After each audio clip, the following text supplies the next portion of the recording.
There comes a point in every man's life where strength fails, wisdom becomes insufficient, and connections cannot deliver. In that moment, you will discover that what you truly needed from the beginning was not a strategy, a platform, or applause. It was the presence of God. We live in a world full of motion, yet void of meaning. People are running, building, planning, and investing, yet there's no peace, no direction, no fulfillment. Could it be that the absence of God's presence is the reason for the frustration in the hearts of men? Before you start the business, before you say yes to that relationship, before you relocate, invest, or even preach, have you secured His presence? The presence of God is not a suggestion, it is a requirement. Without it, your journey is exposed, your purpose is vulnerable, and your destiny is at risk. The question is not, can I do it? The question is He with me? This is not a motivational speech. This is a call back to the place of power, alignment, and clarity. If you want your life to count in time and eternity, then you must learn the mystery hidden in this one truth.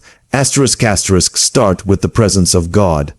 The presence of God is not an accessory to life.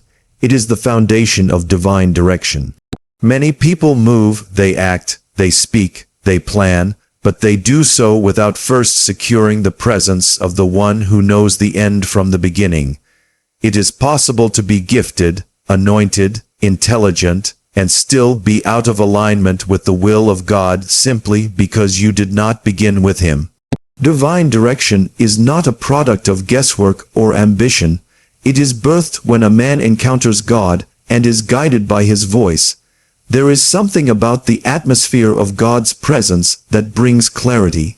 Confusion evaporates when God steps in. His presence does not just accompany you, it instructs you. It is within that atmosphere that decisions become accurate, that choices carry weight, and that your steps align with His eternal blueprint. Without His presence, even good ideas can become distractions. The fact that something looks right does not mean it is ordained. Many have wasted years chasing shadows because they mistook activity for progress. But in the presence of God, your eyes are opened and your spirit is aligned. When you begin anything without divine direction, you are at the mercy of your senses. The senses of men are limited. Your eyes can deceive you. Your emotions can mislead you. Your logic can betray you. That is why the presence of God is the safest place to start from. It is in that realm that you download blueprints. It is in that realm that burdens are born, not just ambitions but true assignments. Assignments that shake nations. Assignments that alter destinies. These are not found in boardrooms. They are found in the place of His presence. The presence of God is not a feeling. It is a realm where the voice of God becomes clear. A realm where distractions die and discernment rises. You don't walk into divine direction by chance. You press into it by surrender. You must tarry until He speaks. You must wait until He moves. One word from God in His presence is more powerful than 10,000 prophecies outside His will. Divine direction is the fruit of intimacy. You don't get it by rushing in and rushing out. You get it by lingering, by staying, by ministering unto the Lord until the cloud begins to move. There are doors that look open but lead to bondage. There are platforms that seem like promotion but are traps in disguise. Only in the presence of God can you see beyond the veil. He shows you not just what is, but what lies behind it. He reveals the intentions behind the invitation. He exposes the future behind the opportunity, and when you walk with God, you don't walk blind. His presence becomes your eyes. His presence becomes your map. You may not know all the steps, but His presence assures you that you are not alone and you are not lost. Divine direction begins there, in the stillness, in the surrender, in the sacred place of His presence. Everything that begins with God carries the signature of eternity. Anything that starts outside of Him is already disadvantaged. no matter how promising it looks in the beginning. The tragedy is that many people begin with zeal, with strategy, with intellect, and with influence, but not with God. And so, they build empires that crumble, they chase dreams that become nightmares, and they pursue success that ends in sorrow. When you begin with God, you are not just initiating a journey, you are stepping into alignment with His divine agenda. His involvement at the start is what guarantees His commitment through the process and His glory at the end. Many people want results without relationship. They desire manifestations without encounters. They want to command power without submission, but the kingdom does not work that way. God must be Alpha if He will be Omega. He must be the beginning if you want Him to be the finisher. The mistake is assuming that God can be added later, like seasoning to a half-cooked life, but He is not an addition, He is the origin. You don't fit God into your plan. You die to your plan and embrace His. The world teaches independence, ambition, and self-will, but in the kingdom, it is brokenness, surrender, and divine leading that bring true establishment. Men may applaud your speed, but if you started without God, you are only speeding towards destruction. The applause of men is not proof of approval from heaven. Crowds do not validate your calling. Noise is not evidence of God's voice. It is possible to be celebrated publicly and yet be in rebellion privately. That is why the first question is not what do I want to do, but who sent me.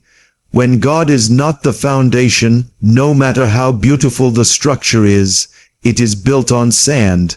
And when the winds come, and they will come, everything collapses.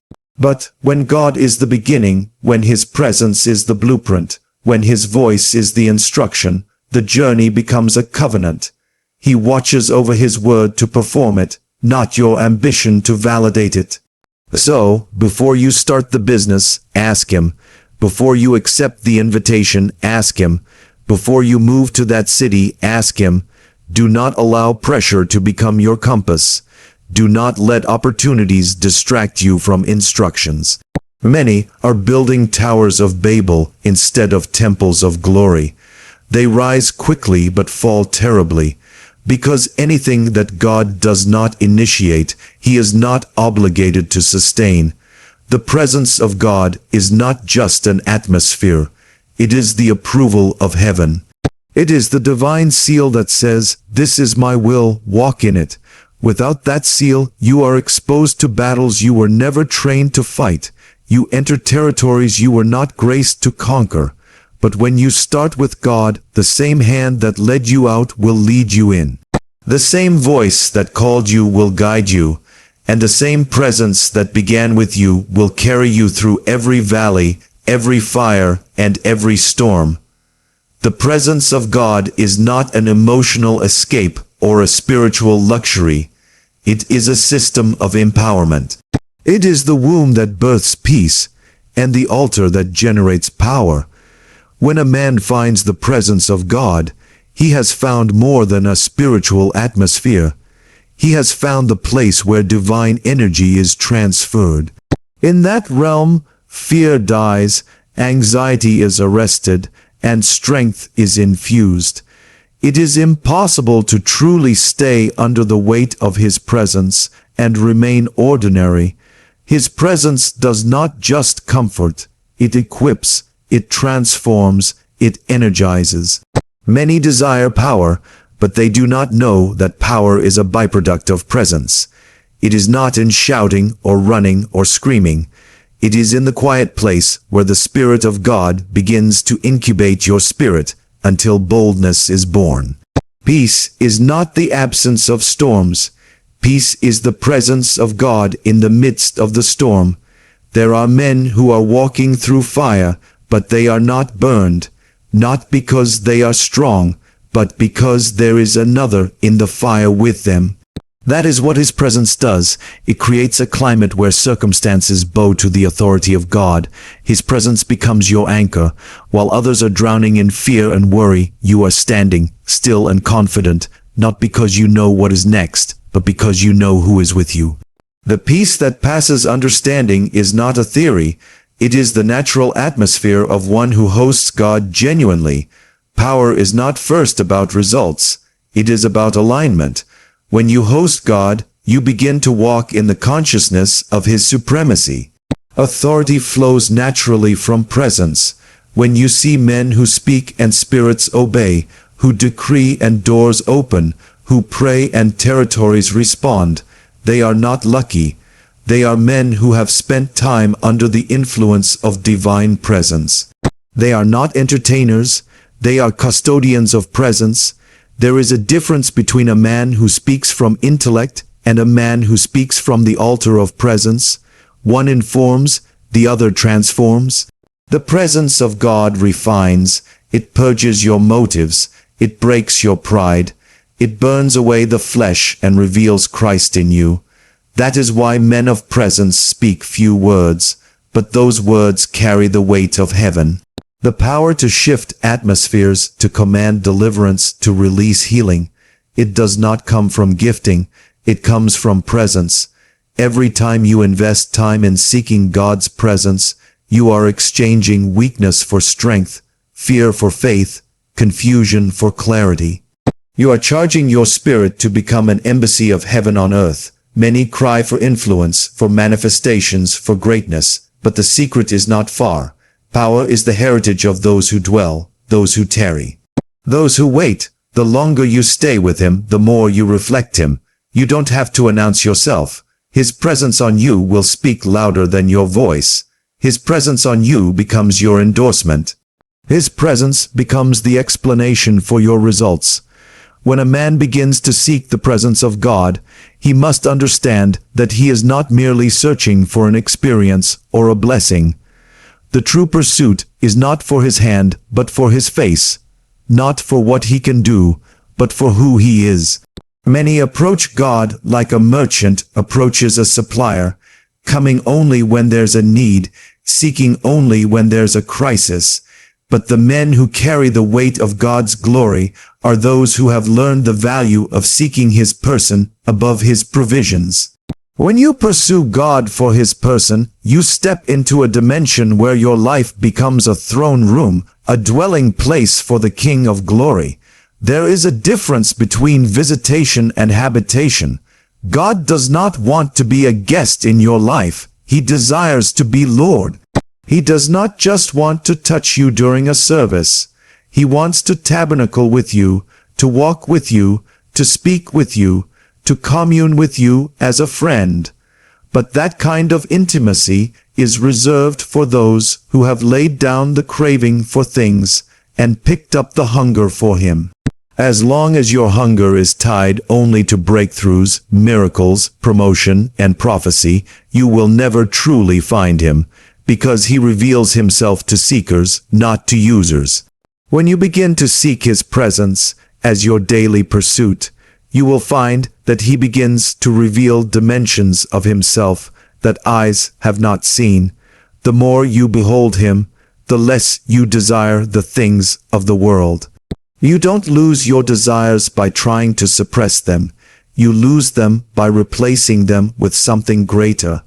When God becomes your obsession, sin loses its grip, carnality fades away, and the cravings of the flesh die naturally. Because nothing in this world can compete with the satisfaction that comes from beholding the beauty of His holiness. The tragedy is that many people only come to God when they need something. They reduce Him to an ATM, a spiritual emergency service. But you cannot treat a king like a servant and expect him to crown you with authority. Until God becomes your pursuit, He cannot become your power. Until He becomes your desire, He cannot become your defense. The secret place is not a place of demands. It is a place of love, a place where you worship even when there is no breakthrough, a place where you adore Him even when there are no answers, a place where tears may fall, but intimacy remains. It is in seeking His face that you find His heart, and when you find His heart, you begin to walk in a level of favor and grace that cannot be explained. Men will look at you and wonder what the secret is, but your secret is not a formula, it is a person. The more you host him, the more you become like him. You begin to love what he loves, hate what he hates, say what he says, and carry what he carries. That is the reward of those who seek his presence above all. Spiritual sensitivity is the ability to pick signals from the realm of the spirit, to discern movements, instructions, timings, and warnings.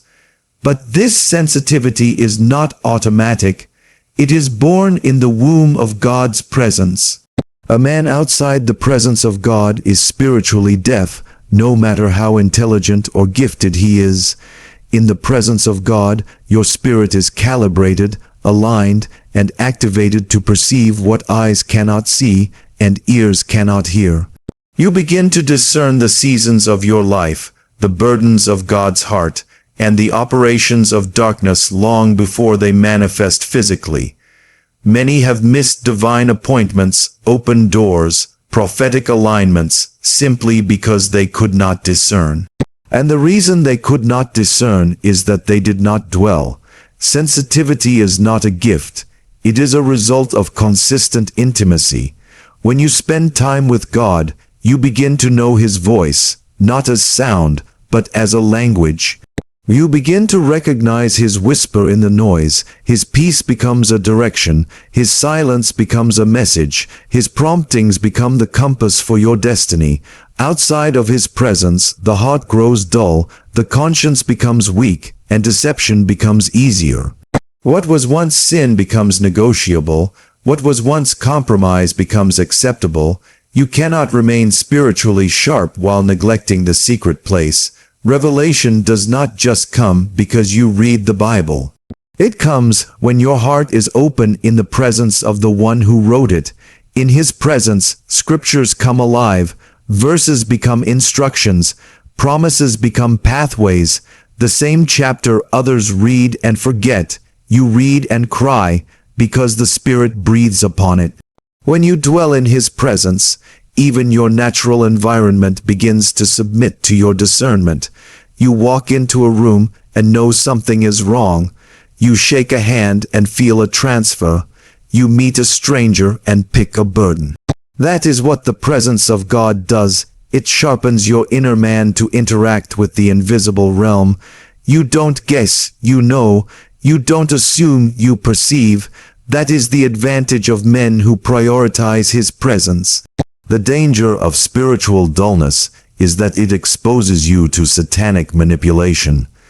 A decision made without sensitivity can cost you a decade. A partnership made without discernment can abort your destiny. And many are victims of such tragedy, not because God did not speak, but because they were too far to hear. The presence of God is where you are trained to recognize his dealings. You become familiar, not in pride, but in intimacy. You begin to know how he speaks to you, how he warns you, how he corrects you, because God does not speak to everyone the same way, and only those who stay close enough understand his unique language to them. When you live in his presence, your dreams carry meaning, your visions become clearer, your inner witness grows stronger. You no longer wait for prophets to tell you what God is saying. You already know. Because you have stayed long enough at his feet to recognize his voice, his signs, and his seasons. The presence of God is not just a realm of intimacy. It is a system of divine preservation and supernatural acceleration. When a man carries the presence of God, he becomes untouchable, not by pride, but by covenant. You are shielded, not because of your strength, but because of who is with you.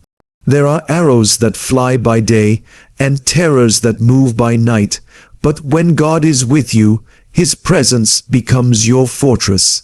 You begin to walk in territories that swallow others, yet you are preserved, not because you prayed louder, but because you carry the divine presence that makes you exempt.